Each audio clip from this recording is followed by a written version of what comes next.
All right, let's dive in. Today, we are deconstructing danger itself. We're going to challenge what you think you know about poison, from the stuff under your sink to the venom in a snake, and really uncover the surprising science that separates a cure from a killer. So, let me ask you something. When I say the word poison, what's the very first thing that pops into your head? Is it a skull and crossbones? Maybe some kind of glowing, mysterious liquid? Whatever it is, just hold that picture in your mind for a second. If you pictured something kind of like this, you are definitely not alone. This whole image of a green, bubbling, dangerous liquid, that's the classic movie version of poison, right? And look, it's a powerful visual, for sure, but the reality is way more complex, and a lot of the time, it's completely invisible. Because here's the first big myth we need to bust. Poison doesn't have just one look. Yeah, sure, it can be a liquid, but it can also be a solid, like a fine white powder that looks totally harmless.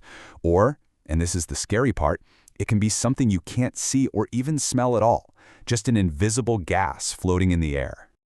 This brings us to what is, without a doubt, the single most important rule in all of toxicology. It's a principle that changes everything. It's this core idea: the dose makes the poison. So what does that actually mean? Well, the idea is kind of beautifully simple. Literally anything can be a poison. The only thing separating a helpful medicine from a deadly substance is the quantity. It's not about what the thing is, but simply how much of it there is. I mean, think about regular old table salt. A little pinch on your food? It's not just harmless, it's essential for your body to even work. But what if you ate a whole bowl of it? That same essential substance suddenly becomes incredibly dangerous, even lethal.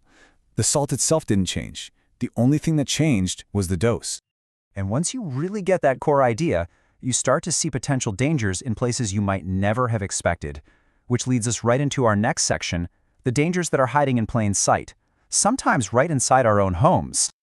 Just think about what's under your kitchen sink. You've got drain cleaner, detergents, all these powerful cleaning agents. They're designed to be strong, right? And when you use them correctly, they're perfectly fine. But that strength means that in the wrong amount, or if they're used the wrong way, they can become a serious hazard. So how are we supposed to know what's dangerous and what's not? Well, we rely on a kind of universal language, these warning symbols.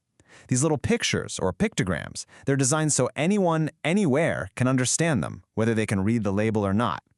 You've got the classic skull and crossbones for something that's acutely toxic, the hand being eaten away for corrosive stuff, and the dead tree and fish for things that are bad for the environment.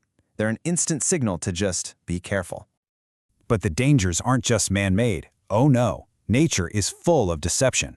On one side, you have the totally harmless edible meadow mushroom, and on the other, its evil twin, the death cap.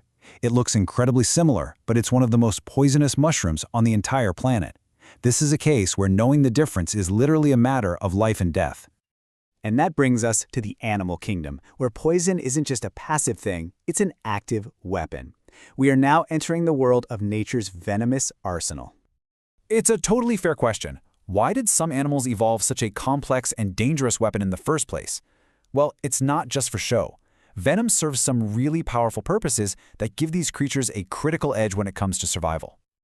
So venom really has three main jobs. First, hunting.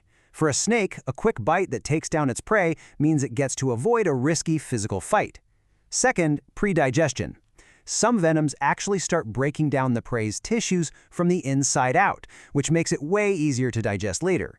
And third, of course, is defense. A bee or a wasp sting is a very painful message to any predator. Stay away from me and my home. This whole arms race in nature has led to some absolutely brilliant strategies. So on the right, you've got the highly venomous coral snake. Its bright red, yellow, and black colors are a real, honest warning sign. But on the left is the completely harmless king snake. It evolved to look almost identical. It's basically faking it. This mimicry tricks predators into leaving it alone. It's an amazing example of bluffing in the wild. And the delivery systems for this stuff are just incredible feats of biological engineering. A viper's fangs aren't just stuck there. Oh no, they're like a sophisticated switchblade folded up against the roof of its mouth. When the snake strikes, those fangs snap forward and act like perfect little hypodermic needles, injecting venom deep into a target with unbelievable speed and precision. Okay, so we have the problem. a powerful, fast-acting biological toxin. But for every problem, science is trying to find a solution. And that brings us to the incredible science of the antidote, or more specifically, anti-venom. So how do we actually fight venom? The process is just brilliant. We actually use the venom against itself. First, you take a tiny, safe dose and give it to a big animal, like a horse. The horse's immune system then goes to work and creates the perfect defense, these super powerful antibodies. Scientists then collect and purify those antibodies, basically turning the horse's natural defense into a life-saving medicine for humans. Now, from snake bites to big industrial accidents, there are times when poison becomes a large-scale threat. And when that happens, you need a highly trained, super methodical response. This is when you call in the experts. In any kind of chemical spill, the #1 priority is containment. Firefighters will immediately set up a safety perimeter, and the absolute minimum distance is 50 meters. For some really dangerous stuff, that keep-out zone can be several kilometers wide. It's all about keeping the public safe. So once the area is totally secure, the hazmat team's goal is just methodical control.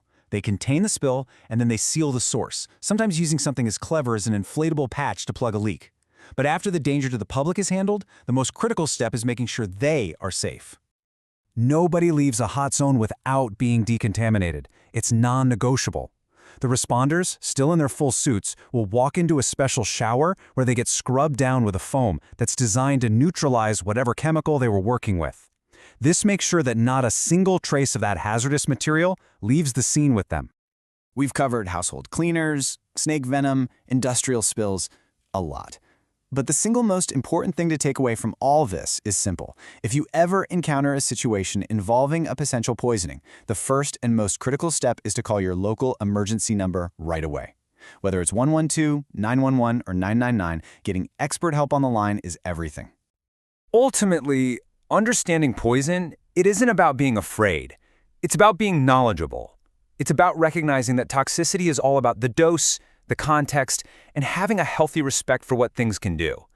So leave you with this question. Knowing what you know now, what hidden dangers are you going to see a little differently in the world around you? Thanks for tuning in.